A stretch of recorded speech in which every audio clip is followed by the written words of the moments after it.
Childhood, seen as one of the most relaxing times of one's life. No need to work, no stressing for money or putting food on your family's table, or putting a roof over your family's head. Remember the times at school with your friends, the big games, prom, graduation. The childhood and adolescent years were periods of happiness and euphoria. For most people this may be the case. For the millions of others forced into the lifestyle of child labor, they may not look back at their childhood with such content and happiness.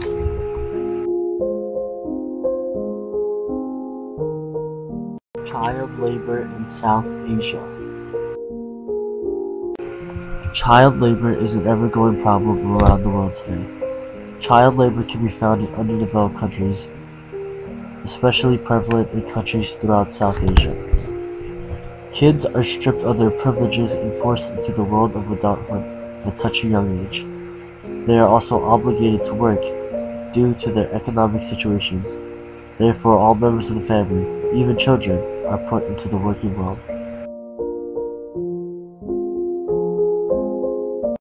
Their basic needs as children are put to the side, as money is seen as more important in communities throughout South Asia.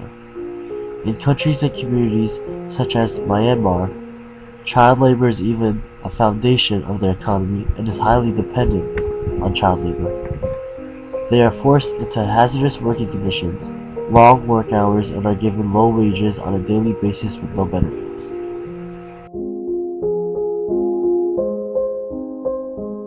The factors that generate child labor in South Asia include parental poverty and illiteracy, social and economic circumstances, lack of awareness and access to basic and meaningful quality of education, high rates of adult unemployment. Attitudes toward child labor also play an important role. In South Asia, children are perceived as adults at an early stage. Children are expected to perform physical work equivalent to an adult as early as 10 years old in some countries.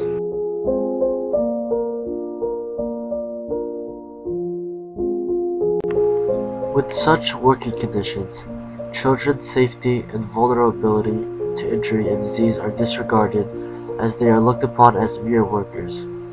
Most employers and companies in other countries must maintain a safe working environment for their workers and supply benefits and/or minimum wage. This is not the case for countries in South Asia. With a great absence of major income, children play the role as the breadwinner in the family. Playing the role of the breadwinner, children must go through any means necessary, even if that means they must go through such dangerous working conditions. It is also a constant flow of child laborers, generation after generation, due to such economic and social conditions. Children are unable to stray away from the child labor lifestyle as it becomes commonly accepted in most countries throughout Southern Asia.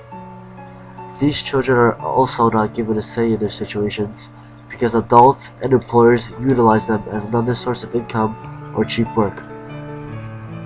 Employers and major companies use the children's desperate need for any money in return for long, hard work hours in order for the companies to keep most of the money. Child laborers in South Asia are exposed to hazardous working conditions. Children in the Philippines are exposed to dangers in mining caves, while those in India and Bangladesh are beaten by the long work hours of workshops and factories. Children in Burma are forced to be child soldiers, and millions of kids are sold by their parents to child prostitution or domestic household services, where they are treated cruelly. Due to great dire need for money, employers take advantage of these kids and use them for cheap work.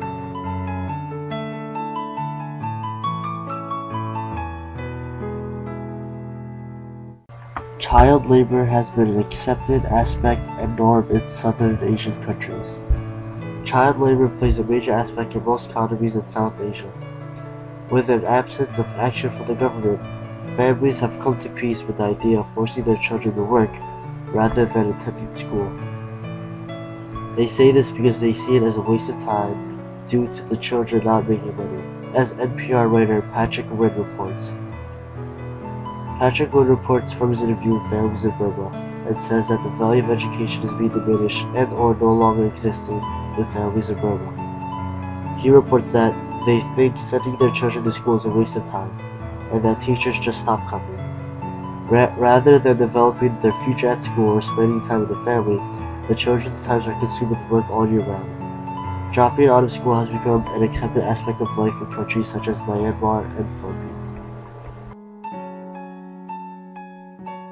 However, this does not mean the children are completely trapped in the child labor lifestyle. Groups like UNICEF and the ILO, the International Labour Organization, seek to end child labor around the world. UNICEF supports the roadmap for achieving the elimination of the worst forms of child labor by 2016. This calls for an integrated response to child labor.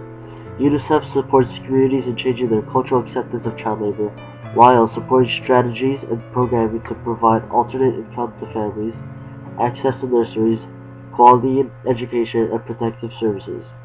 UNICEF also works with employers and private sectors to assess and address the impact of the supply chain and business practices upon children.